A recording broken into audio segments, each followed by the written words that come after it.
Hi friends, welcome back to my channel. ಇವತ್ತು ಸೂಪರಾಗಿರೋ egg curry ಮಾಡೋದು ಹೇಗಂತ ಹೇಳ್ಕೊಡ್ತೀನಿ ಬನ್ನಿ ಫ್ರೆಂಡ್ಸ್. ಮಾಡೋದು ಹೇಗಂತ ನೋಡೋಣ. ನೋಡಿ, ಫಸ್ಟು ಸ್ಟವ್ ಮೇಲೆ ಒಂದು ಕಡಾಯಿ ಇಟ್ಕೊಳ್ಳೋಣ. ಕಡಾಯಿಗೆ 3-4 ಟೇಬಲ್ ಸ್ಪೂನ್ ಅಷ್ಟು ಎಣ್ಣೆ ಹಾಕ್ಕೊಳ್ಳೋಣ.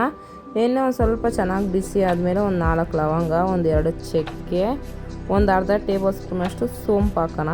ಇದೆಲ್ಲ ಒಂದು ಸ್ವಲ್ಪ ಬ್ರೌನ್ ಕಲರಾಗಿ ಆಗಲಿ.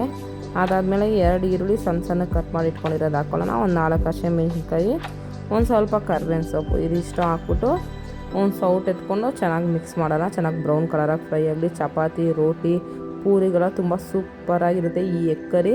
ಮೊಟ್ಟೆ ಬೇಯಿಸ್ಕೊಂಬಿಟ್ರೆ ನೀವು 5 ನಿಮಿಷದಲ್ಲಿ ಮಾಡ್ಕೊಬೋದು. 1 ಟೇಬಲ್ ಸ್ಪೂನಷ್ಟು ಶುಂಠಿ ಬೆಳ್ಳುಳ್ಳಿ ಪೇಸ್ಟ್ ಹಾಕ್ಬಿಟ್ಟು ಒಂದು ಸೌಟ್ ಎತ್ಕೊಂಡು ಚೆನ್ನಾಗಿ ಮಿಕ್ಸ್ ಮಾಡೋಣ. ಚೆನ್ನಾಗಿ ಹಸಿ ವಾಸನೆ ಹೋಗೋವರೆಗೂ ತುಂಬ ಟೇಸ್ಟಾಗಿರುತ್ತೆ. ನೀವು ಒಂದು ಸಲ ಮನೇಲಿ ಟ್ರೈ ಮಾಡಿಬಿಟ್ಟು ಕಮೆಂಟ್ಸ್ ಬಾಕ್ಸಲ್ಲಿ ಕಮೆಂಟ್ಸ್ ಮಾಡಿ. ನೋಡಿ, 2-3 ಟೊಮೊಟೊನ ಮಿಕ್ಸಿ ಜಾರ್ಗೆ ಹಾಕ್ಕೊಂಡು ಪೇಸ್ಟ್ ಮಾಡ್ಕೊಂಡು ಹಾಕ್ಕೋತಾ ಇದ್ದೀನಿ. ನೀವು ಕಟ್ ಮಾಡಿ ಕೂಡ ಹಾಕ್ಕೋಬೋದು. ಪೇಸ್ಟ್ ಮಾಡಿ ಹಾಕ್ಕೊಂಡ್ರೆ ಟೇಸ್ಟ್ ಚೆನ್ನಾಗಿರುತ್ತೆ ಅಂದ್ಬಿಟ್ಟು ಅಷ್ಟೇ. ಟೊಮೊಟೊ ಹಾಕಿದ್ಮೇಲೆ ಒಂದು ಸೌಟ್ ಎತ್ಕೊಂಡು ಚೆನ್ನಾಗಿ ಮಿಕ್ಸ್ ಮಾಡಾದಮೇಲೆ ರುಚಿಗೆ ತಕ್ಕಷ್ಟು ಉಪ್ಪು ಹಾಕೋಣ. ನಾನು ಒಂದು ಅರ್ಧ ಟೇಬಲ್ ಸ್ಪೂನಷ್ಟು ಉಪ್ಪು, ಒಂದು 1/4 ಟೇಬಲ್ ಸ್ಪೂನಷ್ಟು ಅರಿಶಿಣದ ಪುಡಿ, ಇದಿಷ್ಟ ಹಾಕ್ಬಿಟ್ಟು ಒಂದು ಸೌಟ್ ಎತ್ಕೊಂಡು ಚೆನ್ನಾಗಿ ಮಿಕ್ಸ್ ಮಾಡೋಣ. ಚೆನ್ನಾಗಿ ಟೊಮೊಟೊದಲ್ಲಿರೋ ನೀರಿನ ಅಂಶ ಎಲ್ಲ ಚೆನ್ನಾಗಿ ಎಳ್ಕೊಳ್ಳಿ.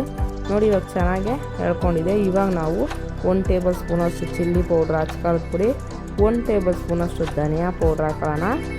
ಅದಾದಮೇಲೆ 1/4 ಟೇಬಲ್ ಸ್ಪೂನಷ್ಟು ಗರಂ ಮಸಾಲ, ಇನ್ನೊಂದು 1/4 ಟೇಬಲ್ ಸ್ಪೂನಷ್ಟು ಪೆಪ್ಪರ್ ಪೌಡ್ರು, ಇದಿಷ್ಟು ಹಾಕಾದ್ಮೇಲೆ ಒಂದು ಸೌಟ್ ಎತ್ಕೊಂಡು ಚೆನ್ನಾಗಿ ಮಿಕ್ಸ್ ಮಾಡಿ ಹಸಿ ವಾಸನೆ ಹೋಗೋವರೆಗೂ ಚೆನ್ನಾಗಿ ಫ್ರೈ ಆಗಲಿ. ಎಣ್ಣೆಲೆ ನೋಡಿ ಕಲರ್ ಎಷ್ಟು ಸೂಪರಾಗಿ ಕಾಣಿಸ್ತಾ ಇದೆ.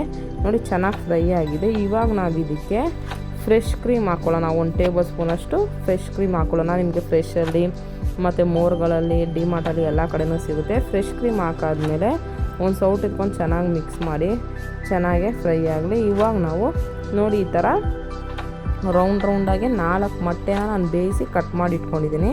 ಇವಾಗ ಕಟ್ ಮಾಡಿ ಇಟ್ಕೊಂಡಿರೋ ಮೊಟ್ಟೆನ ಹಾಕ್ಕೊಳ್ಳೋಣ. ನೋಡಿ, ಇವಾಗ ನಾವು ಒಂದು ಸೌಟ್ ಎತ್ಕೊಂಡು ಚೆನ್ನಾಗಿ ಮಿಕ್ಸ್ ಮಾಡ್ಕೊಳ್ಳೋಣ.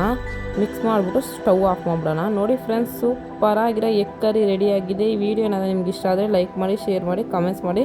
ಮರಿದಿರಾ ನಮ್ಮ ಚಾನಲ್ನ ಸಬ್ಸ್ಕ್ರೈಬ್ ಮಾಡಿ friends. Thank you so much.